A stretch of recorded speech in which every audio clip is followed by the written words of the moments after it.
Uy,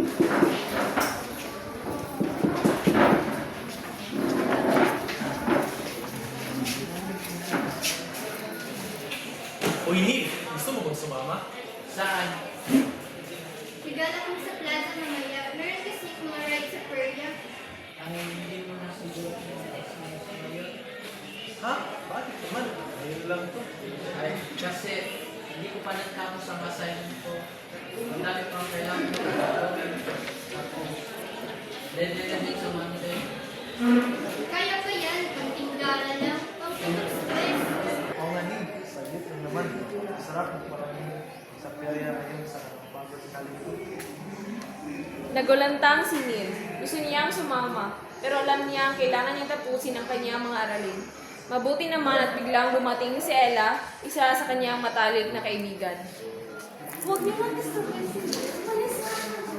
Alam mo kung importante yan sa kanya.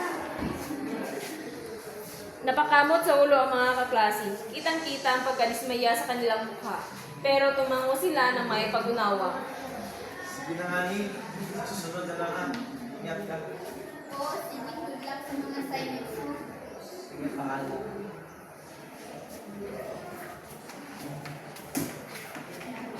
Neil? Okay ka lang ba? Neil? Okay lang pa, Ella. Tinitigan lang na Ella si Neil. Alam niya hindi totoo ang ngiti nito.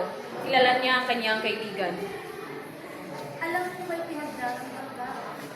Halika, pwede mo kong sabihan. Makikinig ako sa iyo palagi. Doon, sa mga salitang iyon, unti-unting nanghina ang depensa ni Neil. Ang ngiti niya ay napalitan ng malungkot na ekspresyon. Umupo sila.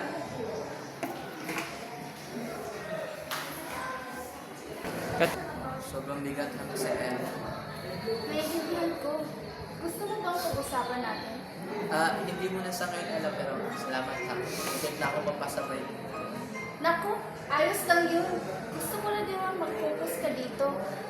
Yung tayo ng dalawa. Ha? Ha? Wala.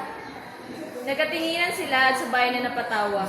Ang tawa ni Neil ay mas magaan na ngayon.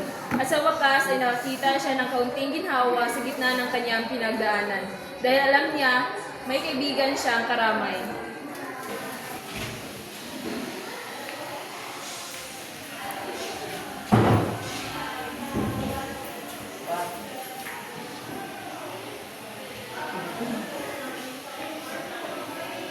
Si Neil ay nakaupo sa isang lumang mesa, nakasubsob sa mga libro. Halos gabi na at tanging isang maliit na kandila ang nagbibigay liwanag. Maririnig ang mahinang ubo ng kanyang ama mula sa kabilang silid. Neil, anak? Kasi ka pa ba? Opo, Nay. Kumain ka na ba ng papunan? May nakibenta kasi ako ngayon, kaya bumili na ako ng bigla. Ayan na po ako kain, Nay. Natapusin ko muna itong assignment. Sige, anak. Hayaan ko lang ito sa pinapawala. O sige, salamat. Tumingin si Neil sa paligid ng kanilang bahay. Sa lumang dingding na halos walang laman na istante. Ang determinasyon niya ay lalong lumalalim. Kailangan ko magtagumpay para sa kanila. Para maiahon ko sila. Hindi ko sila sisihin. Ginagawa nila ang lahat. Dahil sa kanilang pagod, gusto ko pa lalong magsinika.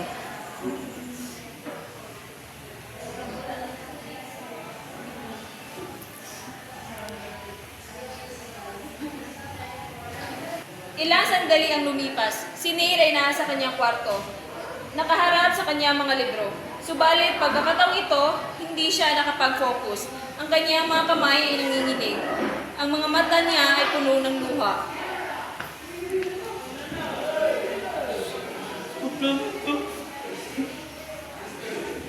Bakit ako? Bakit sa akin pa nakataang ganito? Ulit-ulit. Bata pa lang ako. Pero pakiram ko. Masat ko lang ako. Gusto ko lang naman estudyante. Ako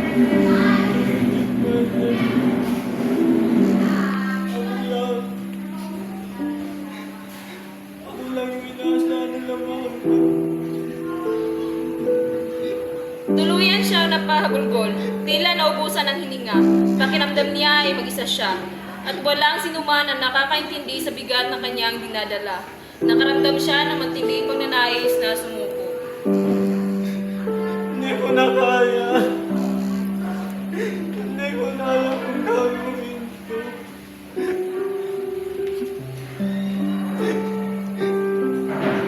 Anak, ano nangyari? May masakit ba sa'yo, Nak? Niyakap nila si Neil. Sa gitna ng niyakap, lalong naramdaman ni Neil ang pagmamahal ng kanyang mga magulang. Huminga siya na malalim at pilit na magsalita. Natatakot ako, Mama. Natatakot ako na baka hindi ko kayo matulungan. Pakiramdam ko, ako na lang. Anak, pasensya ka na. Pasensya na po. Hindi ka namin mabigyan ng magandang buhay. Pasensya na. Anak, Oo na. Tama ang iyong ina. Tawarin mo kami. Hindi namin ginusto na maranasan mo ang ganitong hirap. Huwag ko kayong hingin ang tawad ko na yun, Nay. Wala ko kayong kasalanan. Magpapasalamat lang po ako. Magpapasalamat. Binigyan niyo ako ng buhay. Magpapasalamat ako dahil kayo ang pamilya ko. Kahit hindi naman lang binigay sa akin yung nakilalabas ko yun. Pero magpapasalamat yung pinakamahalaga. At kayo yung nakikay sa inyong pagmamahal. Salamat na yun, Tay. niyakap nilang tatlo ang isa't isa ng mahigpit. Ngunit sa pagkakataong ito, ang kanilang luha ay halo-halong kalungkutan at kagalakan ng pag-unawa at pagmamahal. Sa yakap na iyon, natagpuan ni Neil ang kanyang lakas. Hindi siya nag-iisa. May kasama siya sa kanyang laban.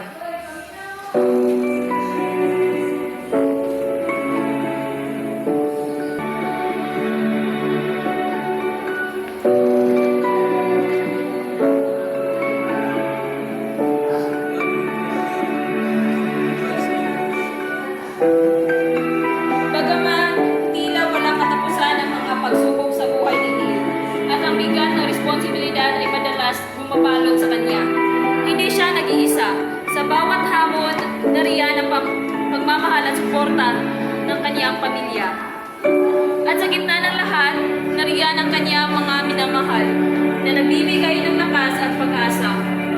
Sa bawat luha at ngiti, sa bawat pagkadapa at pagbangon, patuloy na lumalaban si Neil. Dala ang pagmamahal at pag-asa na maghahatid sa kanila sa isang magandang kinabukasan. Ang kanyang kwento ay patunay na sa kabila ng hirap, may pag-asa sa pagkakaisa at pagmamahalan.